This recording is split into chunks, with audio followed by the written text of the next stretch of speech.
The funny thing is, though, during the first break, Hila wandered over and we were talking, and she's like, dude, my Uber driver like got me lost in the middle of campus. And we got there. She said, "That's it. Get out. I'm not going any further." So she kicked Hila out in the middle of campus, and she had to like wander through campus to find the alumni centers.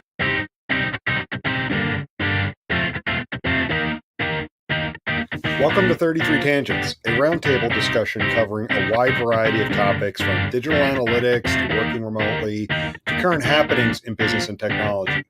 Your hosts, Jason Thompson, John Naran, Jen Coons, and myself, Jim Driscoll, all live in different areas of the world, but work together in the same company.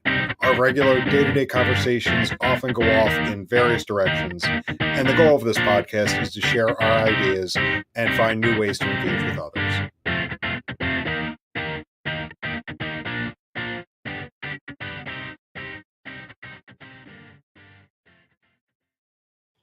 Oh, where's our weather? It's chilly, but gorgeous here. So I want to be outside. Yeah, we all have a little bit of spring fever. Yeah. Except John. John's probably been enjoying like 90-degree weather for 6 straight months. Does Thailand have seasons? There's a rainy season and a dry season, but the temperature is pretty consistent. Yeah. It's a little bit. It changes slightly, but yeah, it's not by any means full. So right now you're not in Thailand, right? You're in New York? Yeah, I'm in New York now, so I'm That's experiencing much colder weather. Yeah. So New York has kind seasons. of cozy. No, but your Instagram from today, the what was it? No pets, no furniture on the grass. Oh, and yeah. That was awesome. I thought it was a funny sign because I could just imagine people carrying like a couch down to the park and then being turned away by the sign. I'm like, what has gone down in this park in the past that prompted this sign to go up? No kidding. Yeah. Well, it's like when we were hiking up on one of the mountains near here, and there's a mountain pond kind of thing that had a sign of no homemade boats. Yeah. Which is a really oddly specific sign that really makes you wonder what must have happened there. Totally. No, he doesn't say no boats, just no homemade boats. Right. Very specific. That's awesome. I'm sure something with lawn furniture and some empty 50-gallon buckets. Mm-hmm. Or someone tried to redo the Flex Seal commercial. Have you seen that one? Where he replaces the bottom of the boat with a screen door and then puts the Flex Seal over it. That's what I have visions of in my head. Now, is that a homemade boat or just a modified boat? We would have to get Georgia Law to see if we can clarify that. Yeah, I would call that a modified boat. So this is the first time we've had 4 people on, right? This should be interesting. Yes, it should be. And I had every intention of recording this in person, all of us sitting together last week when we were all at Summit, but unfortunately I had to cancel my trip. So I thought we'd regroup this week. Because originally I was interested in us discussing all the cool stuff that we saw, we heard, and whatnot. But at this point, we'll modify it a bit. I'm now curious to see what are the cool things that you all saw out there, some of the new things that maybe they said that were coming, and then also I'd like to get Jen's input on what it's like to present at an event that large. Sorry, we're not recording yet, right? No, we're recording. Oh, well, I fed my dog. Sorry. No worries. This is how we do it. Yeah. Oh man, we shouldn't have even told her we were recording and just kept going for like an hour.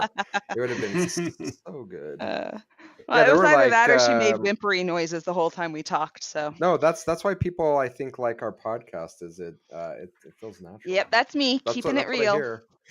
So there were like 600 plus people in Jen's session. Yeah, I wasn't expecting that many, but yeah, quite a few people showed, and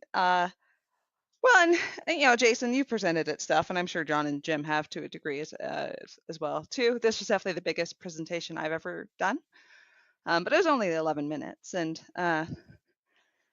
so I don't know if we want to launch into the what is it like to present to that many people and be a part of Summit in that sense right now, or visit it later. It's up to you. Or we can start with, did you guys hear that Jen shot a shirt into the ceiling at the conference center? I saw the video. I have watched it at least 100. It's probably one of the greatest things I've ever seen. It is so good. It is so good. I think what makes it just the best for me is not just me, but it's the laughter of some of the folks in the front row. I think it was Brad Millett from Blast, like literally fell out of his seat laughing. So yeah, it was pretty good.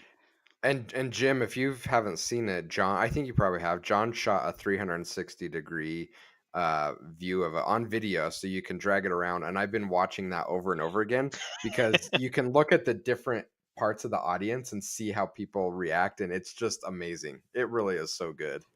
Yeah, I've watched that one a couple times. Yeah, it's good. Glad it's getting a lot of plays. Yeah. Well, we should promote the link. No, we will. I'm gonna link it up. So if you go to the blog post on 33sticks.com for this episode, I'll definitely have a link to it, so you can check it out. It was phenomenal. So I didn't do a lot of the traditional event stuff as far as sessions and main stage and whatnot. So it may be good to start there, Jen, John. I guess let's start with, what did we think about some of the main stage events? Either some of the speakers that they had. I know the Sneaks is always super popular. And then what were some of your favorite sessions that you attended? I'll throw it out to either one of you. Well, first of all, Summit this year was huge. Like it's always huge, but it felt way more so. It was funny because the first person I ran into that had a Summit tag, and I had my Summit name tag on, and they're like, "Oh, you're here for the Marketo conference." And I just kind of chuckled like, no. And that gave me a flavor of just how many more people were going to be there that hadn't always been a part of Summit before, kind of. And I don't know what we're going to do. Like if we outgrow this venue, where to next? Because it's 17,000 people. I think they're just going to have to split things up or something. I really do hope it doesn't get bigger than this. Yeah. It was big. I mean, when I dared to venture out there, the hallways in between sessions were like busier than the busiest city in the world I've ever been. It was just like packed. I'm like, how are people moving around? I had lunch with a buddy today, who I think he was down there for the AWS convention or some big convention. Mm-hmm. He said it got to the point where it's so big that they book multiple conference centers, and then they define like areas of interest. So they kind of have everybody with a certain area of interest in one conference center, and that's the only way they could handle it.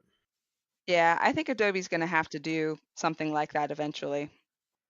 For me, not to get into like not to get into a griping session, but I just feel like, I mean, they did a great job with organization, and all the volunteers or not volunteers, all the people that kind of were directing people around. But at the same time, I noticed like almost every session there were a good number of people that were just late, and I feel like late not because they were dilly-dallying, but just because of the congestion in getting to a session. Because you couldn't get up the escalators. Yeah, that's what I was about to say. If nothing else, they have to get another set of elevators, or heck, I would have taken the stairs. Happily would have taken stairs if they had some that were convenient. But I've never been somewhere where they had to literally block people off from the escalators, or else it would just keep kind of tossing people who hit the top of the escalator into the crowd that was already there, which had no room for them. So we had to wait until there was room at the top of the escalator so people could get on the bottom without like launching into people already there. It was bad. But aside from that, it's fun because past summits, I often went for the networking and all of that, and sneaks and all of that. But sessions weren't really my thing. There's only so much you can learn about Site Catalyst 14. I wasn't learning a ton in sessions, whereas now every session I'm taking a ton of notes, and almost all of them conflict with another session that I really want to go to as well. And I'm actually going to rewatch or watch a lot of videos of missed sessions and things. So I think part of that is just that the tools are iterating so fast now, that I really value being able to see how other people are using them, and little things like in someone's session, they were showing stuff in an analysis workspace, and they just happened to hold down control while clicking on the metric header for a column. And apparently that duplicates the column. They weren't doing that as like a tip or trick to using analysis workspace. They just did that. And then I'm like, whoa, what was that magic? That apparently you can duplicate the column headers if you just hold down Control or Command on a Mac. And that's going to save me a ton of time. So there's a lot of things like that that you just don't see, especially working remotely, unless you're kind of watching other people work and doing their cool things. So a lot of what I learned was just stuff along those lines. I definitely second that sentiment that the sessions have become, yeah, I found a lot of them to be a lot more practical and useful. Yeah, a lot around tips, a lot around little kind of hacks, but hacks in a way to just make the tool more productive. Maybe not even hacks, just maybe productive tips. But I do feel like there were a lot of choices around realistic types of sessions like that to see how people or how companies were doing certain things, and not just kind of the salesy or very very high level kind of sessions. Yeah. And I think they got that feedback, and I don't know how influential Adobe was in helping shape the sessions. I know they had lots of kind of help that they offered beforehand to do so, but I was reading through Hila's feedback form that she got after her session, and a couple of the questions kind of stood out to me. One was, rank how salesy you felt this session was, and the other one was, how actionable was this session. So I think those two things have been complaints in the past where people have walked away and said that was just a gigantic sales pitch, or that was interesting, but I don't have anything that I can walk away with. And it seems like Adobe got that message loud and clear, and it sounds like the sessions have really done a good job of cutting out the sales nonsense and moving towards things that people could actually take back to their desk and either start working on, or at least a starting point to start researching how to do some new innovative things for their organizations. It does crack me up though, like how many sessions there were that were tips and tricks and how-tos and all of that, where the tip or trick is really here's how to get around a limitation of the tool set. And like my two tips that I had as part of the Rockstar session, I very much hope that one of them quickly becomes obsolete, which is making it so you can have different currency codes in a virtual report suite. And then I know that same with Hila's session, it wouldn't have needed to exist if some of those more statistical necessary things for testing were in analysis workspace. So it is interesting to see year over year, again, how quickly the tools are iterating. And and I think it just goes to show that people are innovative in order to get things that they need. And I also think it's probably an amazing opportunity for Adobe product to have companies innovate with their product in unique ways, and then have all of their customers in one place to give virtual real-time feedback on how much this would mean to them to have in the product. I have to think that they're paying really close attention to that. Here's hoping. Yeah, I did notice of some Adobe engineers, I think in Hila's session as well, and just for those that didn't know, like Hila presented an amazing way to kind of do a variety of things, including like incorporating statistical significance in workspace. But I know for it as an example, there were some engineers that worked on some of those technologies behind the scenes in the session. So yeah, I do hope that they took good notes on how people are really using the tool. So how about the general sessions? Because I know that that's something that was already asked and we didn't really touch on it much. I'll admit I don't get excited too much by the general sessions anymore, and frequently use them as a glorious quiet time in my room watching the session over the internet and hoping the hotel internet is good enough to let me watch it that way. I enjoyed Reese Witherspoon. The sports guy was a sports guy. That's how much how rememberable that was to me. But I also get that I'm not the target audience. But I mean, Reese Witherspoon at least had like a marketing-ish, because she has a business and some of it at least touched on marketing and data. So yeah, I don't know. Sneaks is always fun, and the other sessions I've gotten less and less excited about over the years. Yeah, I feel like I was super excited for those types of sessions earlier on in my career, and especially the first few times I was at a summit. I think it really just goes to just and that's, I mean, it really goes a long way to kind of inspire you, motivate you, give you an familiarity with like the ecosystem of sorts. Um, but yeah, I agree with you that I'm personally not as excited, especially just with all the logistics of getting to those sessions. Yeah. And I honestly feel like there wasn't really anything new per Yeah. se. I mean, there was, but it wasn't. Yeah. Yeah, Well, Mhm. and with wasn't. the Adobe Experience platform which was kind of their big thing this year, I feel bad because like I know some of the things that are planned for it, and I know that this is kind of a foundation for awesomeness in the future, but the foundation itself isn't all of that exciting or practical and usable by a wide variety of clients quite yet.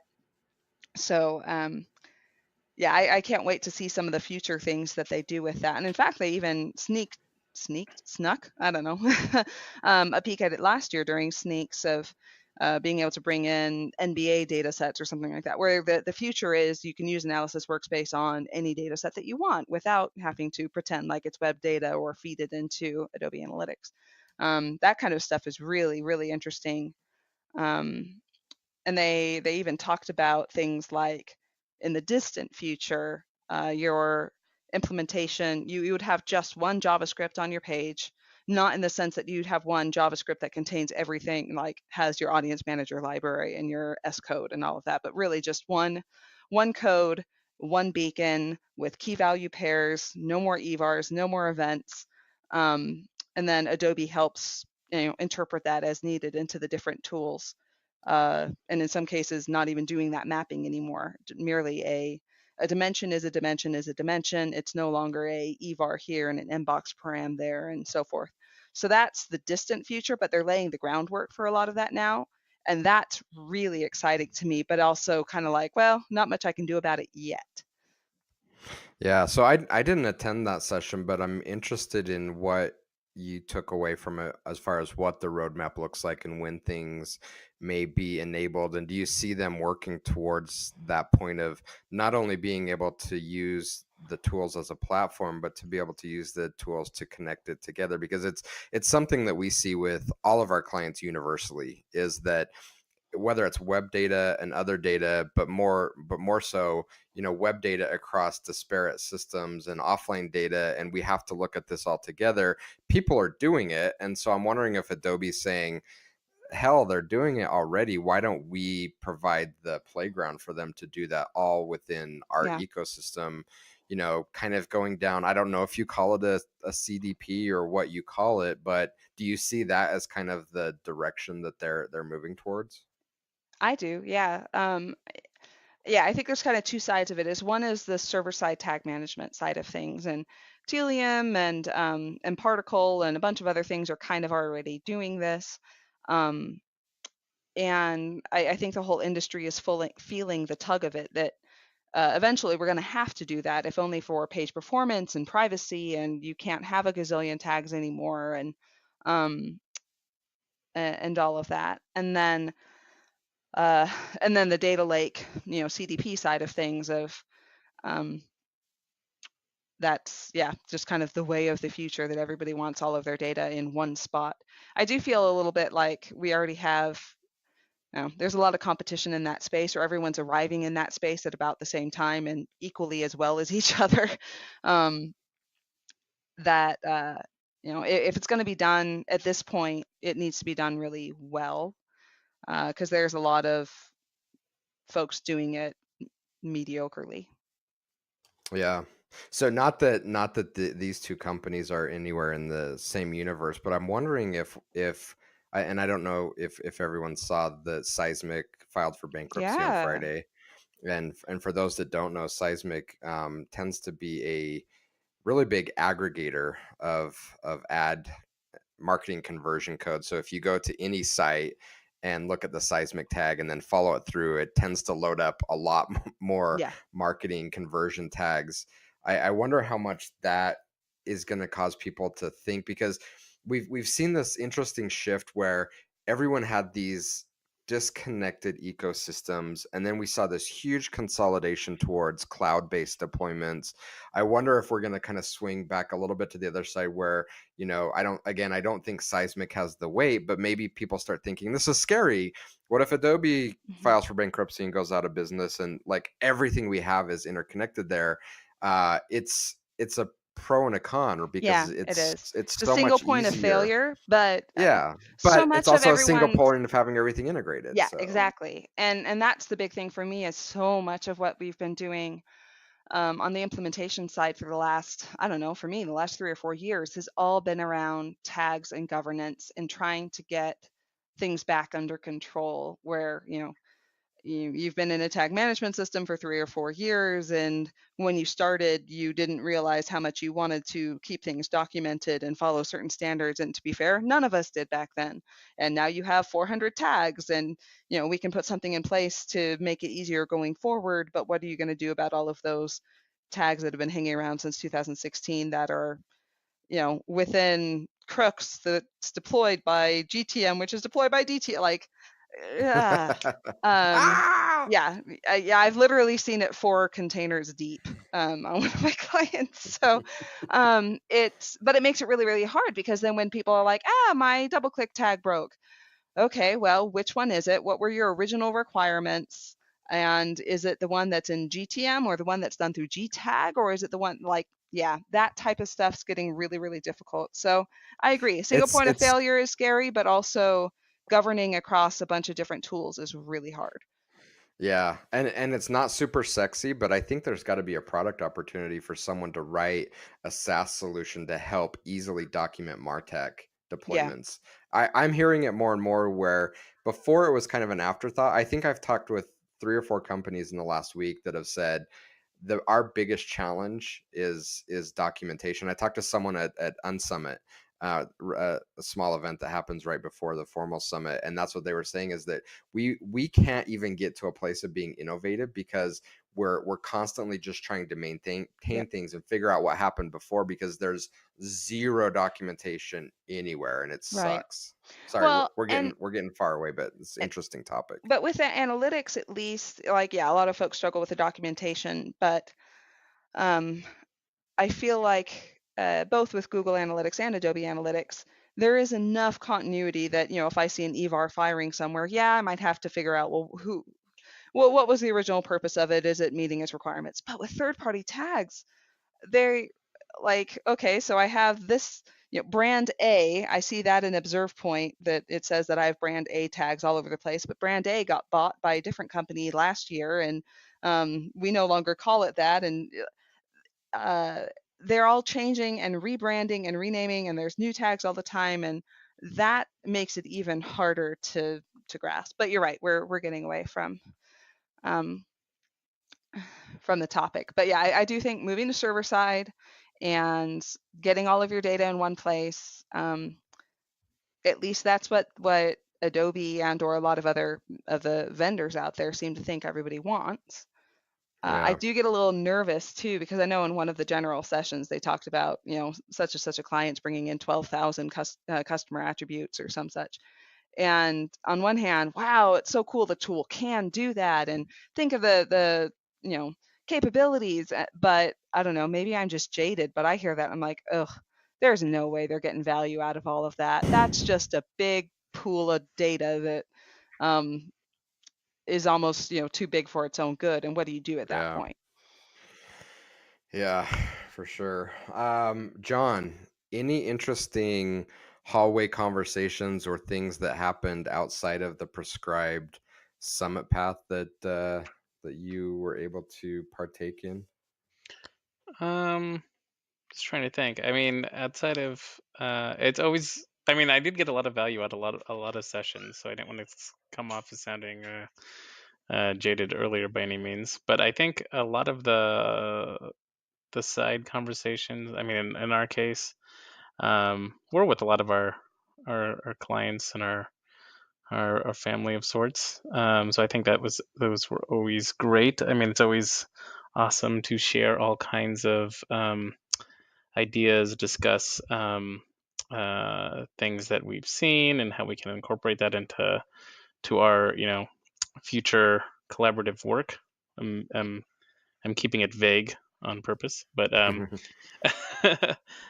think I mean, those types of conversations are always a lot of fun, I think, to have as we discuss, future plans with those that we work with. But in terms of just outside, completely random conversations, honestly, this year I didn't really stumble upon those as much as I have in the past, and I wonder if it actually was because of not to harp on it too much, but just because of the volume of people and the size of people. I don't know. For me personally, I just saw people shuffling around a lot. So yeah, I didn't really get the kind of the random. I didn't really run into just people that I knew randomly as much as I have in past years. Well, it's almost so big that you have to like find your group, in which case you're more hanging out with the folks that are already in your network, because otherwise there's too much. Right. How about you, Jim? Yeah, and sorry. Oh, no, go ahead. I was just going to say, I'd be curious to hear from Jim's perspective, because I know that I saw you retweeting some of our stuff, and we were certainly talking on Slack. But as someone who was not there, what type of things stood out that folks were talking about or came up on Twitter or anything like that? Did anything stand out to you? Yeah, I was trying to follow as best I could. So I watched the general sessions as they were streamed, and yeah, you probably did a better job of watching those than I did. And then I saw some of the pictures of like the escalators in the hallway, and I'm like, yeah, that's a whole big bucket of nope for me.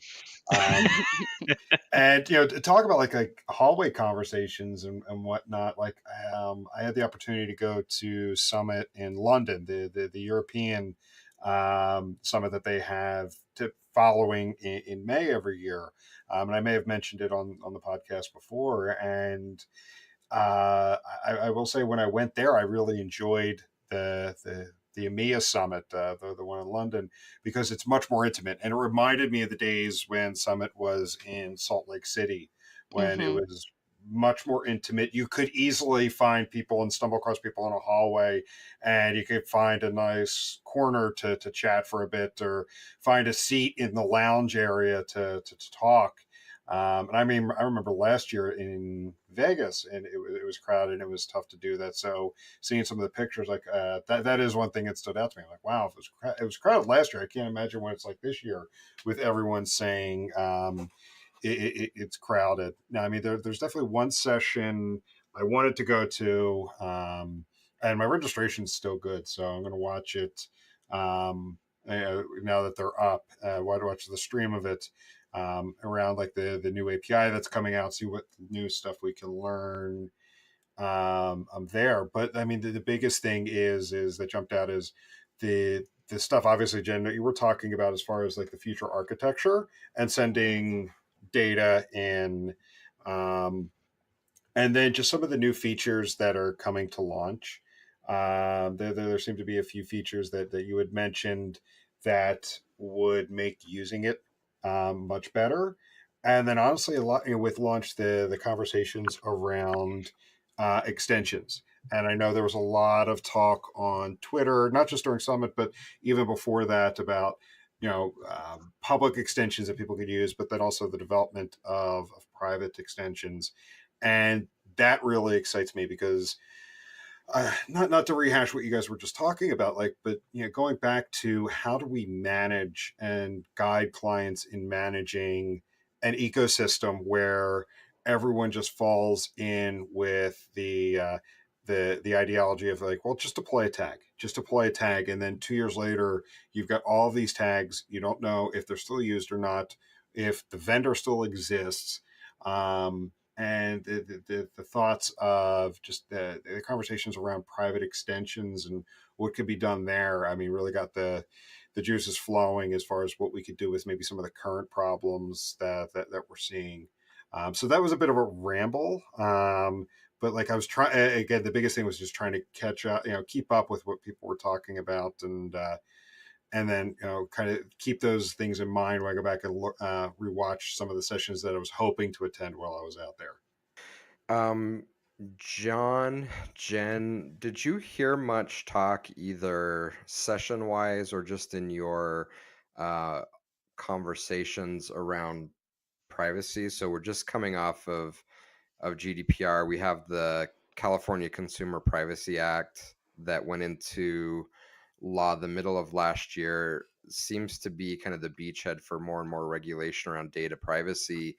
I was expecting it to be a hot topic, but I didn't really hear much about it. Was it just where my vision was, or did you guys also notice something similar to that? It didn't seem to be a big topic of conversation. Yeah, you go first, John. Oh yeah, I was gonna say I actually did not. None of the sessions I attended talked about it specifically. However, I will say that at the vendor pavilion, where a lot of the partners or big vendors have booths, there were a few that did have that as kind of their key point. I mean, the one that's kind of sticking out, and I apologize for the others that I can't think of at the moment, but there was one vendor called OneTrust, which is doing a lot of interesting things around privacy and integration with the Adobe products and leveraging Launch or whatnot. So that was one that kind of caught my eye. But in terms of session topics, I honestly did not hear much. Yeah, and I was surprised because it wasn't in any of the main sessions, but in one group of folks that were talking, the India privacy laws came up, and I felt really foolish, like I've had my head under a rock or something, that I had no idea. It's not like there are many people that live there or anything, but they have basically their version of GDPR coming out here before too long that could have a really big impact. And it's very strict, like no data about Indians leaves India.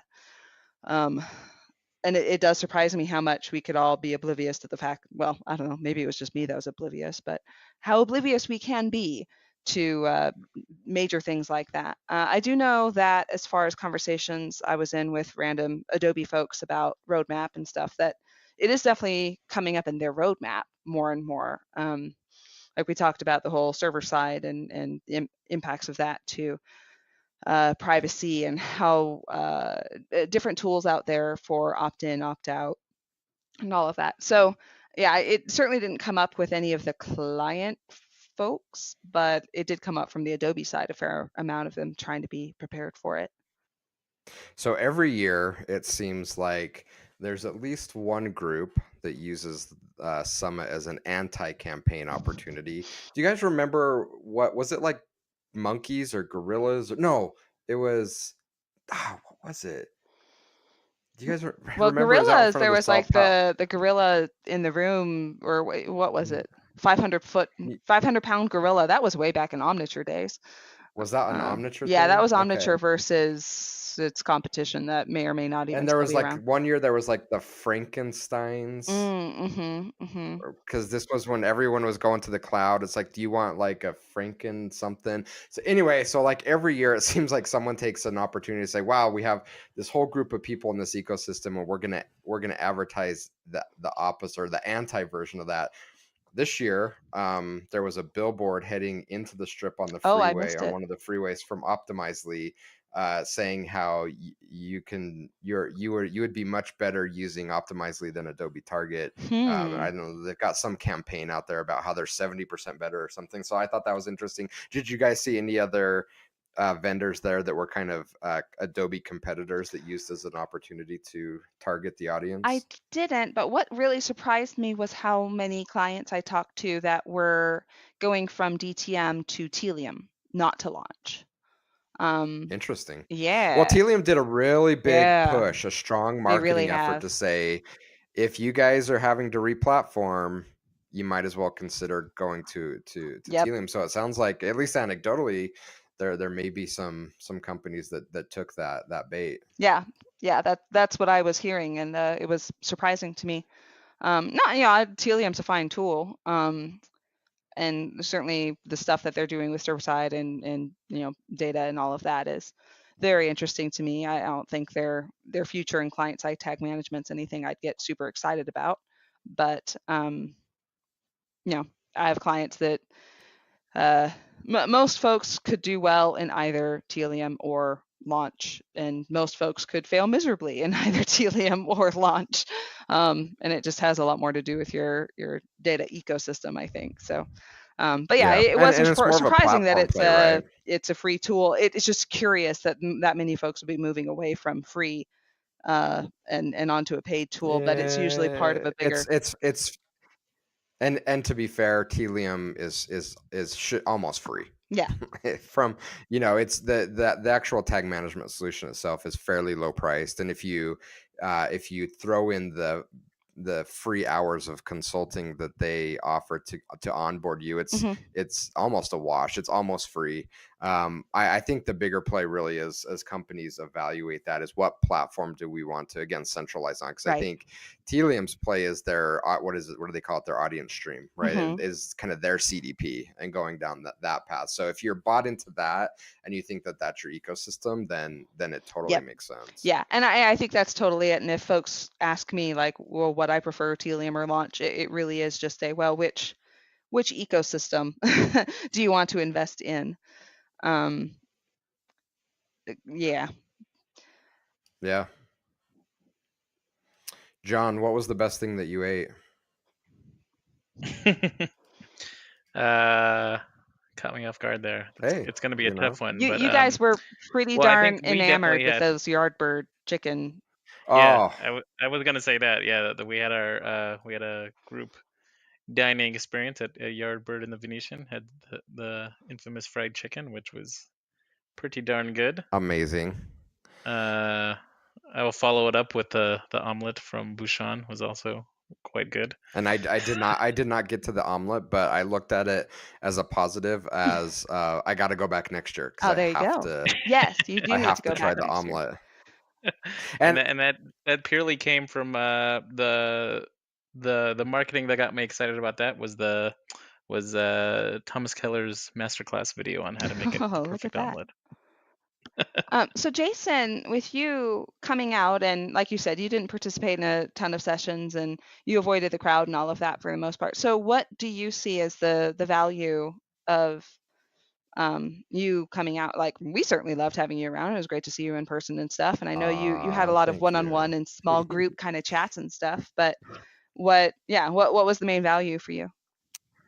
I think a couple things. Number one, even though I didn't attend a lot of the main summit events, I definitely felt really energized by it. I did watch a few of the main sessions on my laptop. Note for future summits, it would have been so much nicer if we could have just streamed that on like the hotel's closed caption TV on one of the hotel channels. I could have sworn that one year they did do that, but I couldn't find it this year. So much nicer. Yeah, it wasn't there. But I was able to watch some of the main sessions. It was good, and just an opportunity to see. For me, it's the people, and having so many people together in one spot. It's an opportunity unlike any other. And so while I didn't get the chance to spend time with everybody that I wanted to, I had a list of people that I wanted to connect with. And it's just not reasonable that you're going to get through that because everyone is busy. Even if you just did the summit sessions, it's overwhelming. But everyone also has all their extracurricular things that they're involved with. But I was able to spend time with a lot of people and have some one-off coffee and breakfast and just hang out. And that was really rewarding, because there are a lot of amazing people in this industry, and it's nice that we can connect via social and online and maintain those relationships, but there's something to just spending the time together in person. And I would say that as well for the team. And we really missed Jim there, but he was home where he needed to be with a pregnant wife. But it was great having the team together and spending some time together. And again, we talk a lot. I feel like we're very, very connected as a team, but just having us all there and going out to dinner at Hell's Kitchen was phenomenal and fun. And it was just nice to have that all together. Yeah, it was funny when we found out that you had come out, and I was like, oh yeah, when's the last time I saw Jason in person? And then I think about it, because it doesn't feel like we haven't seen each other in that long, because we work together all the time, and we're, I know what's going on in your kids' lives and all of that. And then I actually think about it, it might have been like 2014, So yeah. And so it's good to like have that in-person time. I had a similar experience with Jim Gordon. I feel like we're like living right next to each other. We spend a lot of time together, and as we were building out Tactician, I talked to him 4 and 5 times a week, and so it's like, of course we hang out all the time, but he's like, dude, we haven't seen each other since 2010 or something like that. So we were able to kind of get away from the strip and have a quiet lunch and catch up, and so that was that was awesome. It's funny because I actually didn't run into Jim Gordon, and he and I actually do live next to each other. I mean, we're both in Atlanta, but there's a bunch of people that I meant to see out there that are based in Atlanta, but I still somehow only see them at industry events and stuff. So I'm gonna have to follow up separately and have a little Atlanta get together. You'll have to have a lunch with him. And then I would say third, investing in getting a nice suite was amazing. As John mentioned, it was a nice. Talk about that. Well, it was a nice refuge, not only for me, but just in general. And we were able to have some really productive meetings with several of our clients that were there, and just have a place away from all of the noise to just spend that time together. But it turned into almost a place to escape for a lot of people. We had lots of just industry connections, and people we knew wandered up to the suite and just hung out for 15 and 20 minutes. And they all said something similar, like, this was so amazing, just to get that 15 minutes of kind of solitude to recharge. And I think John and I were talking about them, and we didn't really put much thought into it. We just opened it up. I had a few goodies I'd picked up at the grocery store on my way down to Vegas, and we threw them out on the table. I think we bought some macaroons or something, and Swedish fish. Waters, but we didn't really. We had a huge bag of Swedish fish, but we didn't really put much thought into it. It was really fun and a nice place to hang out. So I think John and I were talking, we're like, we should do this again next year, but put a little bit more thought into it and create it into kind of a loungy feel where it's like super chill and people can just come and hang out. Because there were other companies on that floor that had suites, and they were doing their thing, and it's cool. But I wandered into one and just felt like really stuffy and salesy, and they want to go through pitches, and you have to be on. And I wanted the opposite of that. I want people can just turn off, switch off, and just chill there, and have a little bar set up with some goodies and beverages. And I think we're totally going to do that next year, because I loved having the suite. And as a bonus, I got pushed into actually staying there, which I begrudgingly did the first day or so, but then by like the third day, I'm like, this kicks ass. I feel like a freaking rock star. It was pretty nice, I'm not gonna lie. That's awesome. I also wanted to bring up the topic of UnSummit too, since it's not actually a Summit event, but it's obviously tied to it indirectly in some ways. I don't know if you could talk a moment about how that went. Yeah, so I've been to a few UnSummits in the past, and David McBride puts a lot of work into pulling this off. And this year it was like a last minute decision, I think, for him to put it together, and he was able to do it. I think it seemed like flawlessly, and he had I think Claravine and whoever the other consulting agency is, please forgive me, I can't remember their name, stepped up to be sponsors last minute and helped with some of the logistics. So that was great. The setting was at UNLV in their alumni center. Super chill, laid back, just it's my kind of conference. Like if I could design a conference, I'm like, this just feels good to me, just because it's small and you can have those rich conversations, and there's not this rush. If Adobe Summit is a high-end sports car going 280 miles an hour, this is like just a luxury car just taking a Sunday cruise, and sometimes you need that, just chill and enjoy the moment. So it was really good. We had for the record, the other sponsor was Bounteous, it looks like. Oh, Just want to Bounteous, make sure thank throw you. their name out there. Thank you. Yeah, so it was awesome that those two companies stepped up and helped with sponsoring so that the event could go off. Again, I think it was really well done. When I've attended summits in the past, it's always been one of the things that I look forward to the most. And this year was no exception. I always have conflicts now, which, I mean, that Monday before summit, there's always so many things going on. Things spill over, right? But because it is interesting because, UnSummit is smaller and more collaborative, it feels like. And I had a few people be like, oh, this, Adobe Summit's gotten too big, but Observe Points, I don't know, is it even called Summit?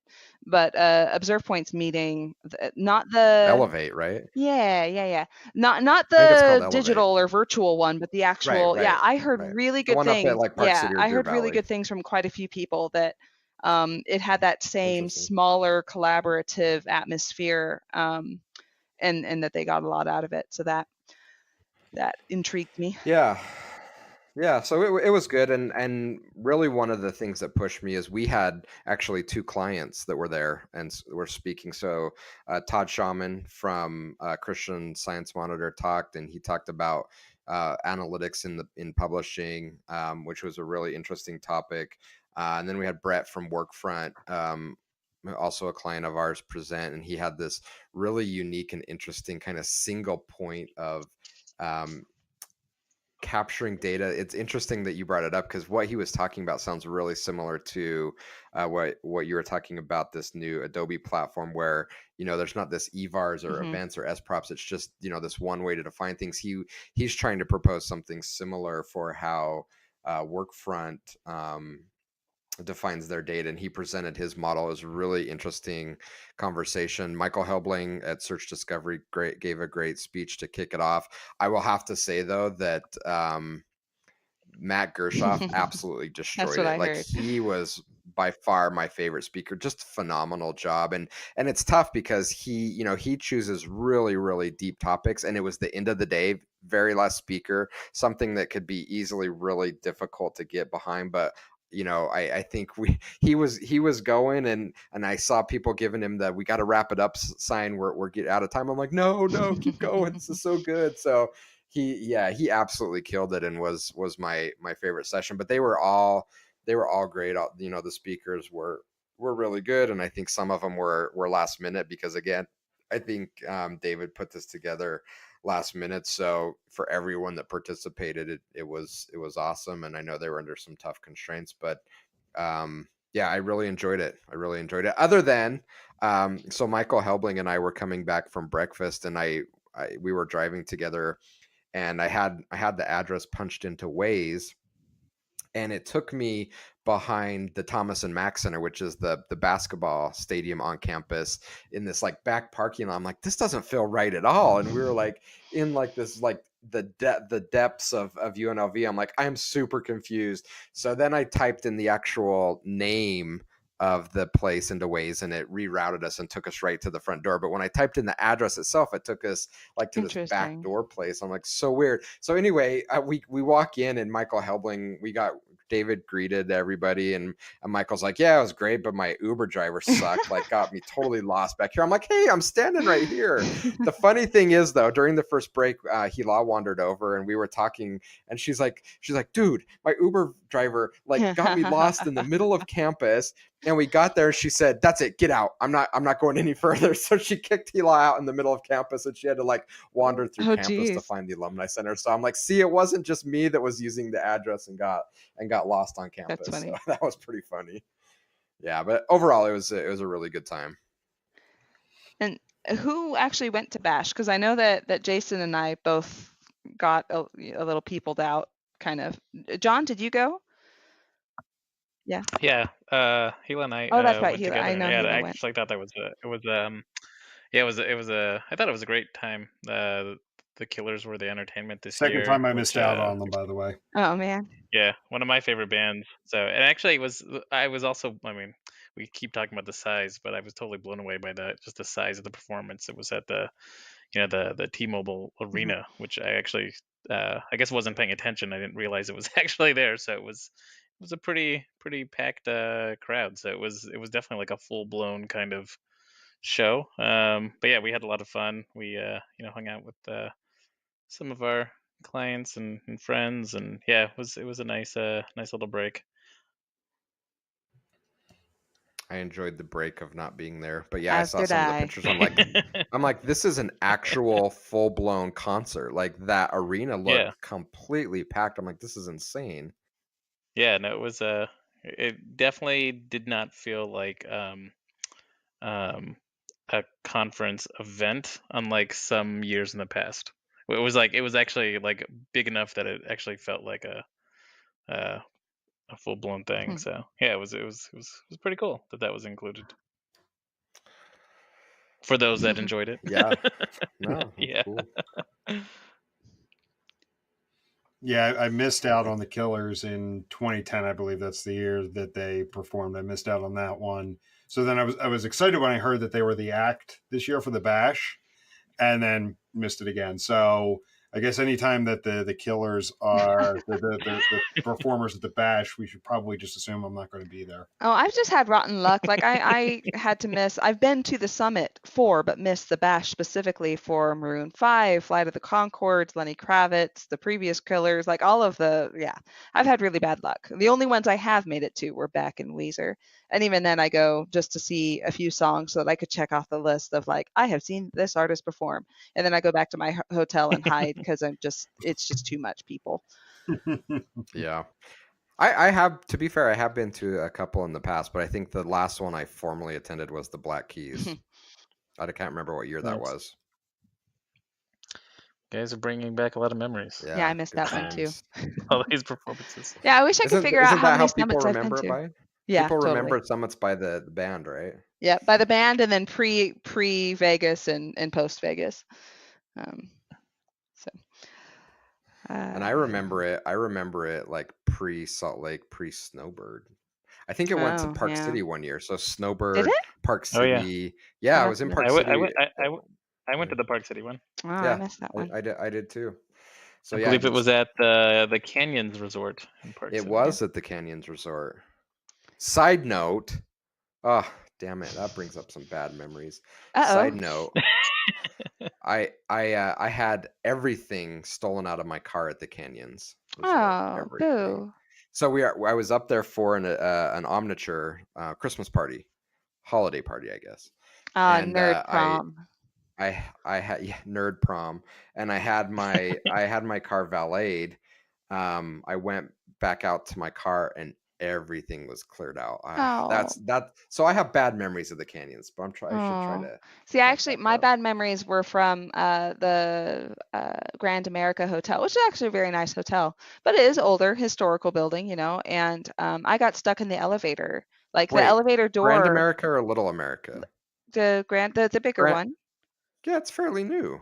Oh, is it? Well, it's trying to look historical. Well, then it has no excuse for its elevator breaking on me because, like, I would get to a floor and then the door could only open a couple inches and then it would close again and go to its next stop. And I was the only person on the inside, so the door would open a couple of inches and I just kind of shout out it like, help.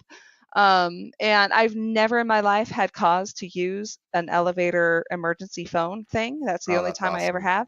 And the emergency phone didn't work. So I literally had to just shout through the tiny crack in the door when it opened for a split second, like, send for help. Yeah, those were good times.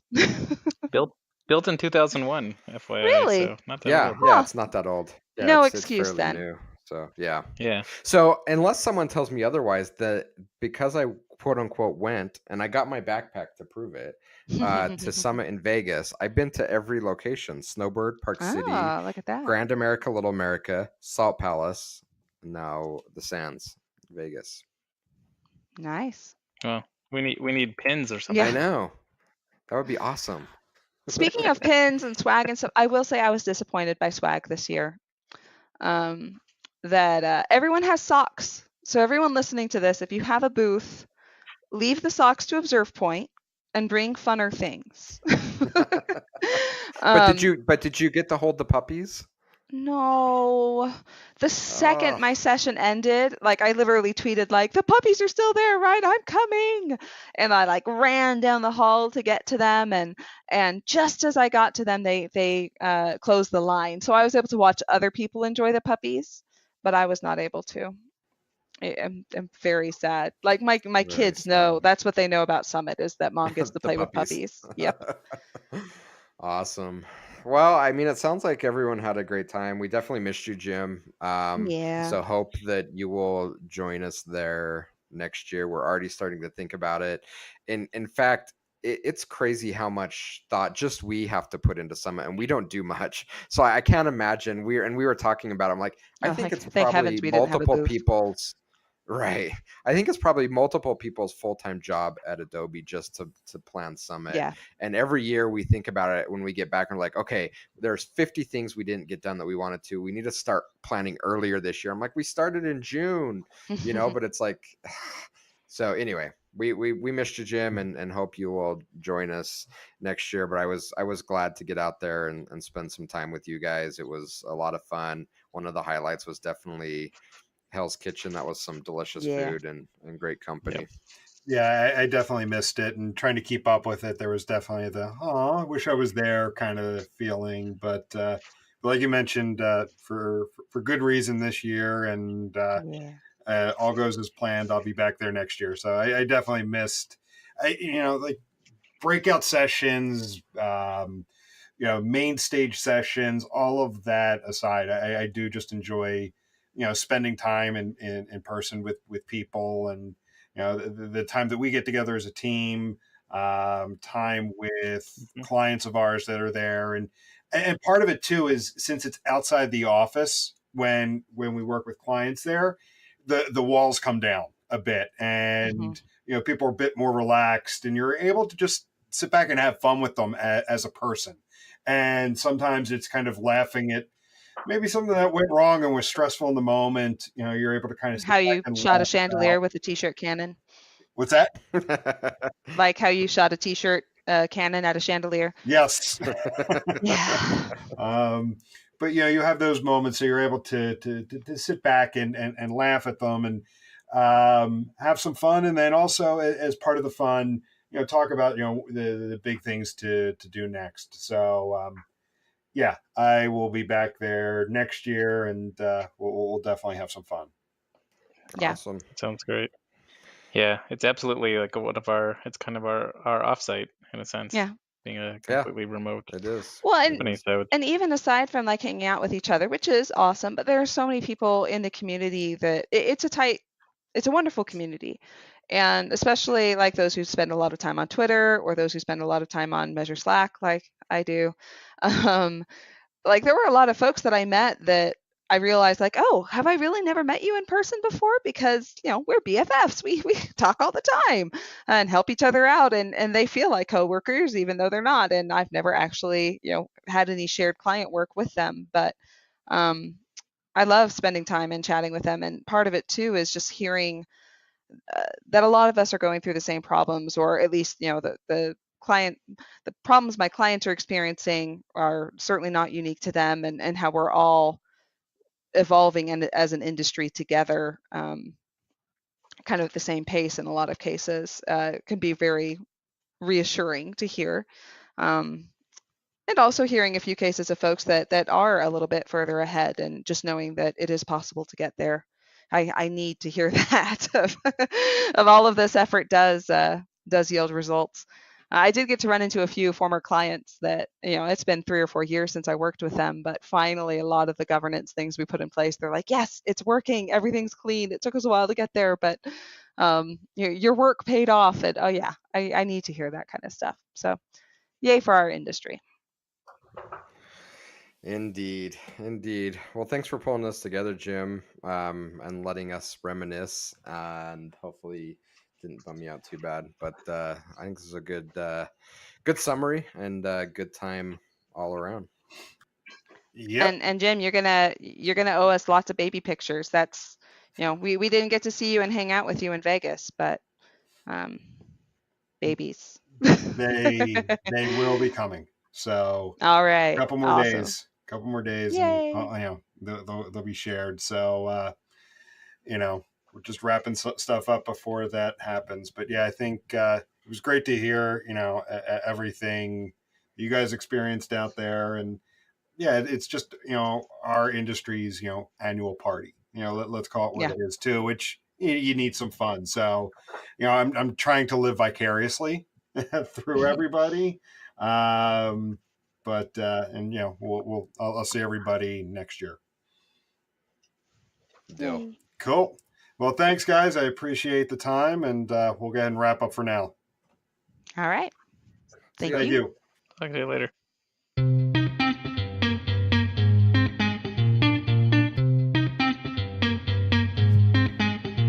Thank you for listening to this week's episode. We hope you enjoyed it.